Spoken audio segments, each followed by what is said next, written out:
While the Russian forces are slowly depleting their reserves, the Ukrainians are slowly destroying their ammunition and fuel with precise attacks far behind the lines, and thus breaking little by little the enormous Russian defensive line.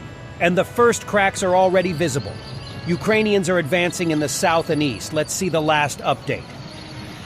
After 3 weeks of intensive fighting, the Ukrainian army liberated Rivnopil in western Donetsk Oblast from Russian invasion forces.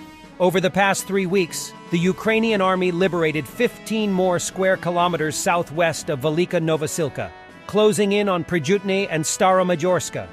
Russian mill bloggers also claimed that Ukrainian forces continued attempts to advance south of Rivnopil, 10 kilometers southwest of Velika Novosilka, and near Staromawirska and Urozhain.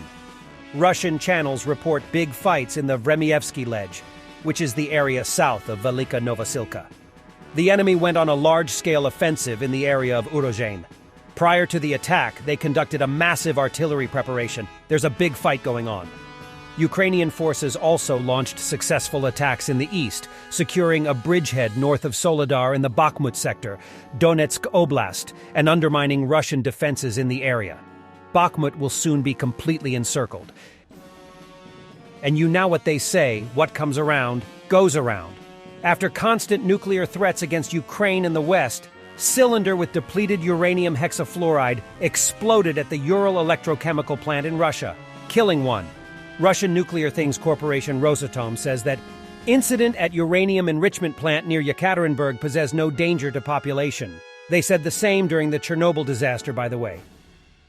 This are images from currently Russian-controlled Klishchivka. The Russians set up a smokescreen to either rotate in reinforcements, redeploy forces, or evacuate the city. Images are taken by UAF forces which hold the high ground west of the village.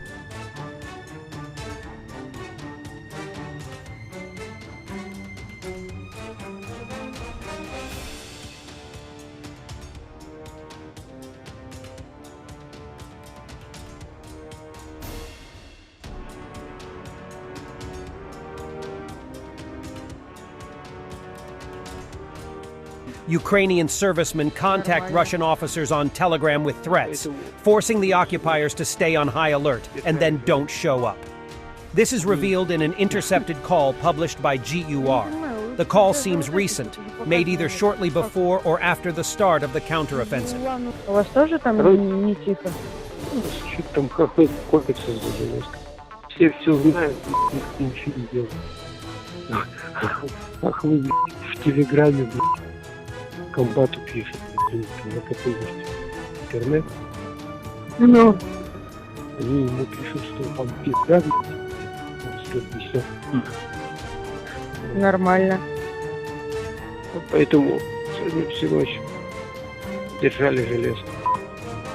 Они не пришли. Я не понимаю, даже вот этих вот уже показывали, как их? Из Улан-Удэ или откуда они там? Ханты-Мансийский округ. Туда уже тоже, аж самолетом прилетели мобилизованные. Да казаки оттуда же. С Улан-Удэ, с Бурятии. 60 человек оттуда. Вот они же приехали, все, вас пусть отпускают. Зайки их чистят за железку на убой и все. Они едут дольше, чем воюют. Зашли, их сразу разъехали и все. Их даже, их вообще никто не считает. Я вообще не уверен, что их отсюда вывозят. Раненых запрещено вывозить за ночь. Запрещено? Да. А где они лечат? Ну, эти, языка нельзя вывозить. А хуй знает. Где-то отвозят.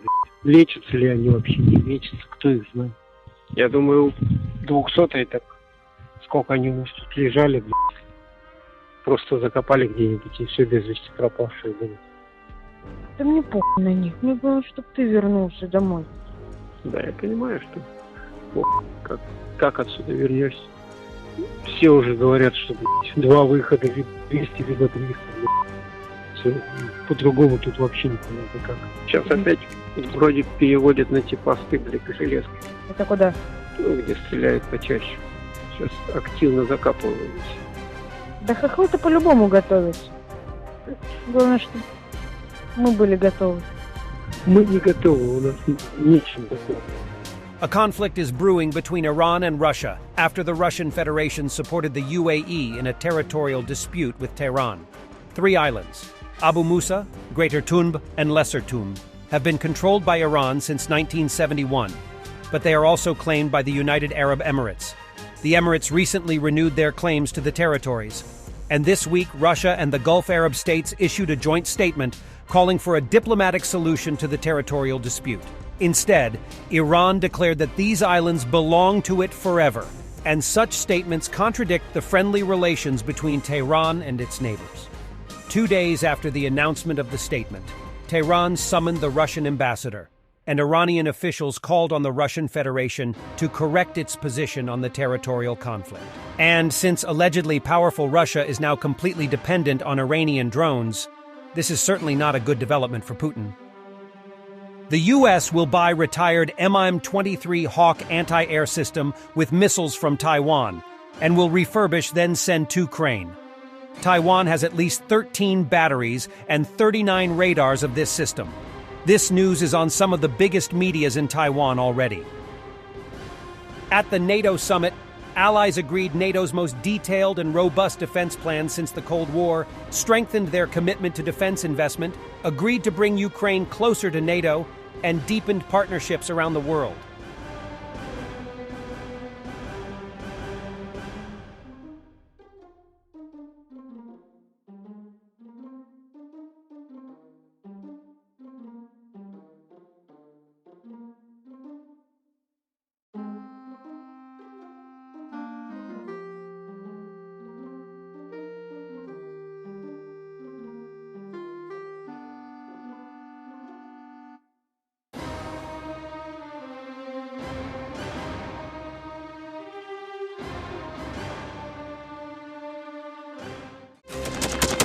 Thanks for watching, and don't forget to subscribe.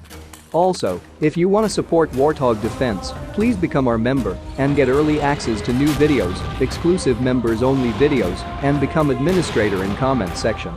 The membership link is in the description.